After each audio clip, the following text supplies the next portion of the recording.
He Wins Who Waits, an Armenian Fairy Tale, Part 1. Once upon a time there reigned a king who had an only daughter. The girl had been spoiled by everybody from her birth, and besides being very beautiful, she was clever and willful, and when she grew old enough to be married, she refused to have anything to say to the prince whom her father favored, but declared she would choose a husband for herself. By long experience, the king knew that when once she had made up her mind, there was no use expecting her to change it. So he inquired meekly what she wished to do. "Summon all the young men in the kingdom to appear before me a month from today," answered the princess, "and the one to whom I shall give this golden apple shall be my husband." "But, my dear," began the king, in tones of dismay.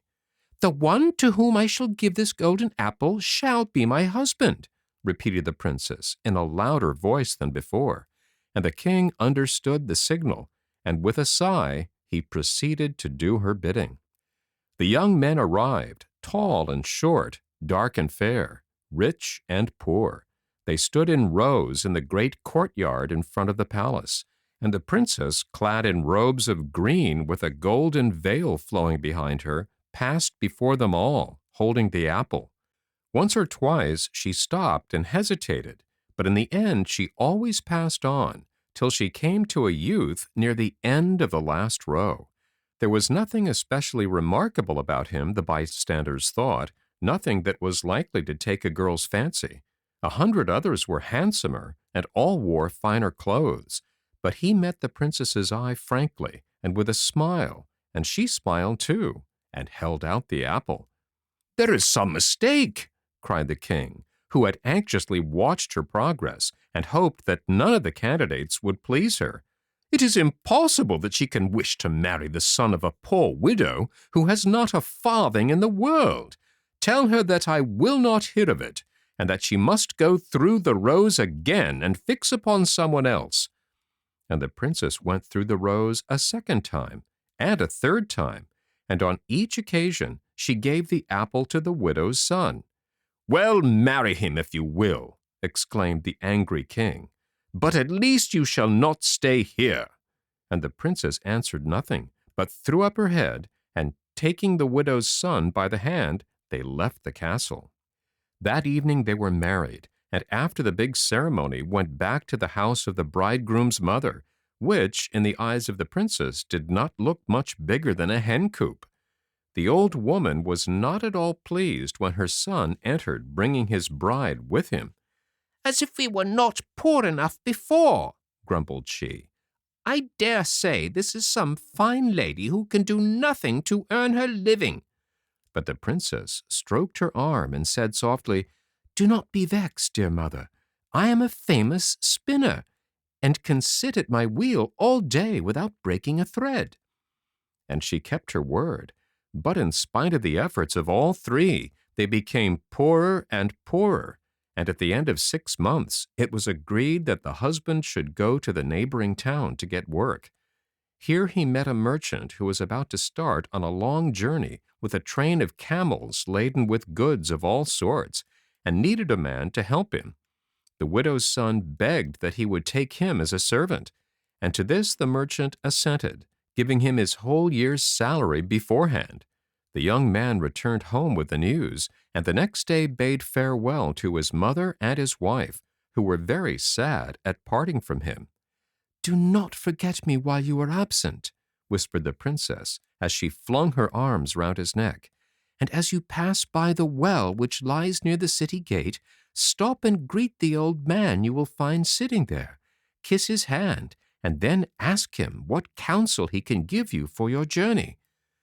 Then the youth set out, and when he reached the well where the old man was sitting, he asked the questions as his wife had bidden him.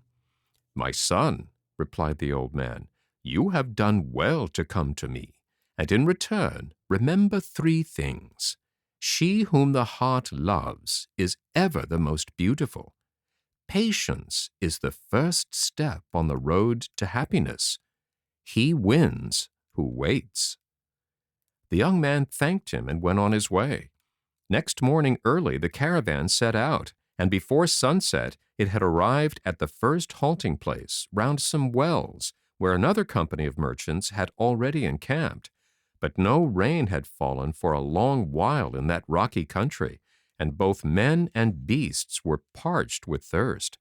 To be sure, there was another well about half a mile away, where there was always water, but to get it you had to be lowered deep down, and besides, no one who had ever descended that well had been known to come back. However, till they could store some water in their bags of goatskin, the caravans dared not go further into the desert, and on the night of the arrival of the widow's son and his master, the merchants had decided to offer a large reward to anyone who was brave enough to go down into the enchanted well and bring some up. Thus it happened that at sunrise the young man was aroused from his sleep by a herald making his round of the camp, proclaiming that every merchant present would give 1,000 piastres to the man who would risk his life to bring water for themselves and their camels. The youth hesitated for a while when he heard the proclamation. The story of the well had spread far and wide, and long ago had reached his ears. The danger was great, he knew, but then if he came back alive, he would be the possessor of 80,000 piastres. He turned to the herald who was passing the tent. "I will go," said he. "What madness!" cried his master, who happened to be standing nearby. "You are too young to throw away your life like that. Run after the herald and tell him you take back your offer." But the young man shook his head, and the merchant saw that it was useless to try and persuade him. "Well, it is your own affair," he observed at last. "If you must go, you must. Only if you ever return, I will give you a camel's load of goods, and my best mule besides." And touching his turban in token of farewell, he entered the tent. Hardly had he done so than a crowd of men were seen pouring out of the camp. "How can we thank you?" they exclaimed, pressing around the youth. "Our camels, as well as ourselves, are almost dead of thirst. See, here's the rope we have brought to let you down."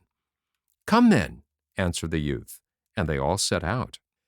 On reaching the well, the rope was knotted securely under his arms, a big goatskin bottle was given to him, and he was gently lowered to the bottom of the pit. Here a clear stream was bubbling over the rocks, and stooping down, he was about to drink, when a huge Arab appeared before him, saying in a loud voice, "Come with me." The young man rose, never doubting that his last hour had come, but as he could do nothing, he followed the Arab into a brilliantly lighted hall on the further side of a little river. There his guide sat down, and drawing towards him 2 boys, he said to the stranger, "I have a question to ask you. If you answer it right, your life shall be spared.